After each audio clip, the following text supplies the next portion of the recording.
बड़ी खबर आपको बता दें, गरियाबंद नक्सली मुठभेड़ से जुड़ी हुई तस्वीरें आपको दिखा रहे हैं, जहां पर 10 मारे गए खूंखार नक्सली, जिसमें कई नामी नक्सली शामिल हैं, उनके शव भी लाए जा रहे हैं। थोड़ी देर पहले विस्तार न्यूज आपको सबसे पहले तस्वीर दिखाई थी, हेलीकॉप्टर के माध्यम से इन शवों को एयरलिफ्ट किया गया था और उसके बाद अब ये गरियाबंद जिला मुख्यालय में पहुंचा दिए गए हैं।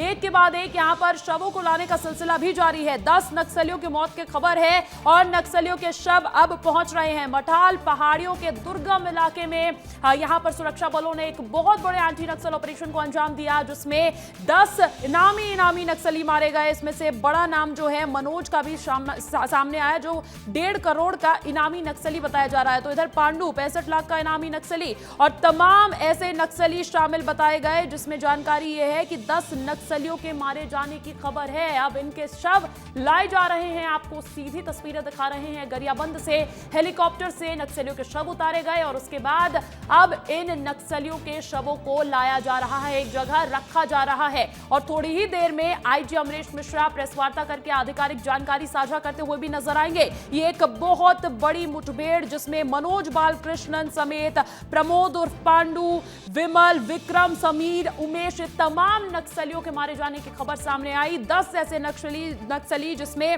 कई महिलाएं और कई पुरुष नक्सली शामिल बताए जा रहे थे। ये एक बहुत बड़ा एंटी नक्सल ऑपरेशन और उसके बाद लगातार हलचल तेज है गरियाबंद का जिला मुख्यालय, जहां पर इन शवों को लाकर रखा जा रहा है। इससे पहले तस्वीर आपको विस्तार न्यूज ने दिखाई थी हथियारों की प्रदर्शनी की, क्योंकि देखिए इन नक्सलियों को जहां पर मारा गया, ढेर कर दिया गया, मुठभेड़ को अंजाम दिया गया, उस पहाड़ी पर से एक बड़ा जखीरा भी बरामद किया गया था खूंखार हथियारों का। और आप तस्वीरें देख पा रहे होंगे, एक्सक्लूसिव तस्वीरें, हेलीकॉप्टर से शवों को लाया गया दुर्गम इलाके से, पहाड़ी से, और उसके बाद अब हेलीकॉप्टर से उतारने के बाद इन्हें वहां पर रखा जा रहा है।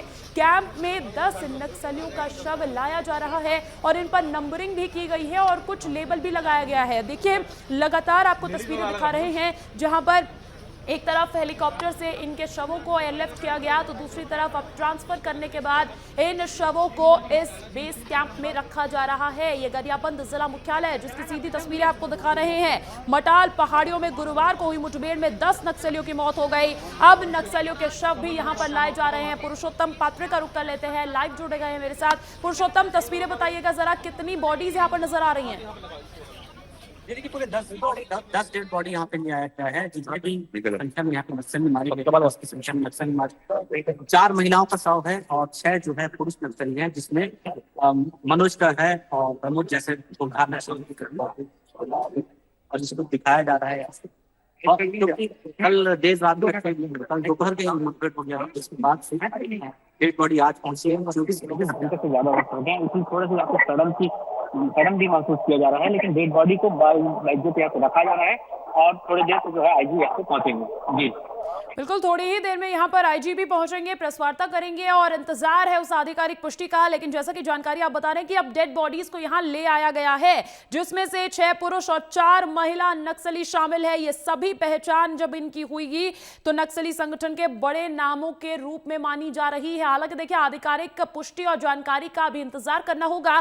थोड़ी ही देर में यहाँ पर आईजी अमरेश मिश्रा प्रेस वार्ता करके तमाम जानकारियां साझा करते हुए नजर आएंगे। लेकिन इसी बीच ये एक्सक्लूसिव तस्वीरें आपको दिखा रहे हैं। एक तरफ आपको हथियारों का जो जखीरा बरामद हुआ है, उसकी प्रदर्शनी यहां पर जो लगाई गई है वो नजर आ रहा होगा, और दूसरी तरफ शवों को लाने का सिलसिला लगातार जारी है। इन्हें हेलीकॉप्टर के माध्यम से उस पहाड़ी से लाया गया, मटाल के उस पहाड़ी से जो बेहद दुर्गम इलाका माना जाता है, और अब शवों को ले जाकर एक जगह रखा जा रहा है। जानकारी यह है कि आईजी मिश्रा जो है यहां पर प्रेस वार्ता करके आधिकारिक जानकारी भी साझा करते हुए नजर आएंगे। पुरुषोत्तम, और कैसी तस्वीरें हैं, जरा जानकारी दीजिएगा।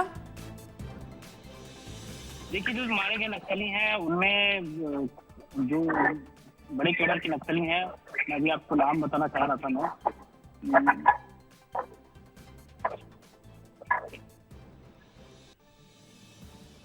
ठीक है, कुछ तकनीकी दिक्कत हो रही है, पुरुषोत्तम का फिर से रुख करने की कोशिश करेंगे। लेकिन ये एक्सक्लूसिव तस्वीरें बहुत कुछ कहती है, जब केंद्रीय गृह मंत्री छत्तीसगढ़ सरकार ने यह तय कर रखा है कि मार्च 2026 तक नक्सलवाद का खात्मा किया जाएगा। तो जैसे जैसे डेडलाइन नजदीक है, तकरीबन 6 महीने और उसका वक्त बचता है, तो ऐसे में ये तस्वीरें बहुत कुछ कहती है। ये लाल आतंक पर कड़ा प्रहार और 10 नामी इनामी नक्सलियों की डेड बॉडीज भी यहां पर पहुंची है। गरियाबंद के इलाके में इस पूरी मुठभेड़ को अंजाम दिया गया। सुरक्षा बलों का अगम्य साहस देखने को मिला। इतने दुर्गम इलाके में, इतनी खड़ी पहाड़ियों में इस तरीके के नक्सल ऑपरेशन को चलाना अपने आप में एक बड़ी चुनौती, जिसको साहसपूर्वक सुरक्षा बलों ने पूरा किया। और उसके बाद देखिए लगातार हलचल तेज है, लगातार अपडेट्स मिल रही है। मटाल पहाड़ियों में गुरुवार को हुई मुठभेड़ में 10 नक्सलियों के मारे जाने की खबर, जिसमें से 6 पुरुष बताए जा रहे हैं, 4 महिला नक्सली शामिल बताई जा रही है। अब इनकी पहचान भी आधिकारिक होने जा रही है, जानकारी साझा की जाएगी। प्रेस वार्ता करेंगे आईजी अमरीश मिश्रा,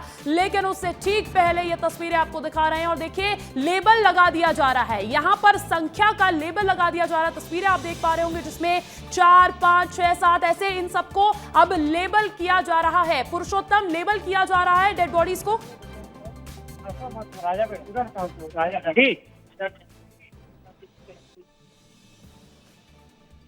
एक बार और सवाल करेंगे। पुरुषोत्तम, मेरा सवाल है कि आप तस्वीरें बताते रहिए, लगातार बताते रहिए, क्या शवों को अब गिना जा रहा है? जी बिल्कुल, शवों को गिना जा रहा है। यहाँ पे जो शव आए हैं वो मनोज मोडेन की है, प्रमोद की है, विमल की है, विक्रम की है, उमेश की है, रंजीता की है, अंजलि की है, सिंधु की है, आरती की है, समीर की है। ये 10 नक्सली जो है ढेर किए गए हैं। 10 नक्सलियों के डेड बॉडी को बकायदा रखा गया है वहाँ पे।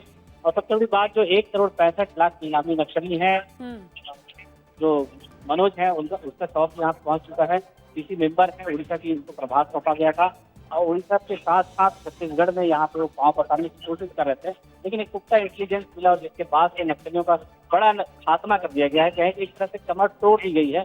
जो विस्तार होना था वो विस्तार से पहले ही खात्मा कर दिया गया है। तो कहीं ना कहीं बड़ी सफलता को लेकर यहाँ पे पुलिस प्रशासन के साथ साथ जो जवान है जो मौजूद थे, उस मुठभेड़ में मौजूद थे, जो जवान साहस का पराक्रम का परिचय दिया था, काफी उत्साहित नजर आ रहे हैं। अफसर भी काफी नजर आ रहे हैं। गरियाबंद में पिछले 8 माह में लगातार जो मुठभेड़ हुआ उससे जो 27 से ज्यादा नक्सली मारे गए हैं, वो 19 लोगों ने सरेंडर कर दिया है। मतलब यहाँ जो 60 से 70 नक्सली सक्रिय थे उसमें से आधे से ज्यादा जो है कहीं खात्मा कर दिया गया है, कुछ ने सरेंडर कर दिया गया है। तो सीधा साफ मैसेज जो है यहाँ पे पुलिस प्रशासन का है कि अगर आप सरेंडर नहीं करते हैं तो जान से आपको हाथ धोना पड़ेगा। ये सीधा सा मैसेज पुलिस का है। लगातार वो घर वापसी का कार्यक्रम चला रही थी, आत्मसमर्पण के लिए लगातार प्रोत्साहित कर रहे थे और उसके बावजूद जो आत्मसमर्पित नहीं कर रहे हैं उनकी डेड बॉडी इस तरह से पुलिस रख के बताना चाह रही है कि ये उनका अंजाम होगा, जो दहशतगर्द हैं उनका अंजाम इसी तरह से होगा। और पुरुषोत्तम, लगातार तस्वीरें आप पहुंचाते रहेगा, बने रहेगा मेरे साथ। संजय ठाकुर भी अधिक जानकारी देने के लिए फोन कॉल पर जुड़ गए हैं। संजय, एक बहुत बड़ा प्रहार और उसके बाद ये बयां करती, ये सुरक्षा बलों की सफलता बयां करती तस्वीरें।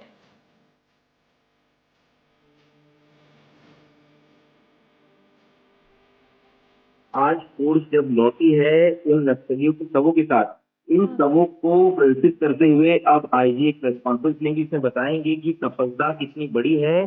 जो मारे गए नक्सली हैं, हम देख रहे हैं कि जवान उतार रहे हैं, यानी ये नक्सली जो है ये बड़े हथियारों से लैस थे।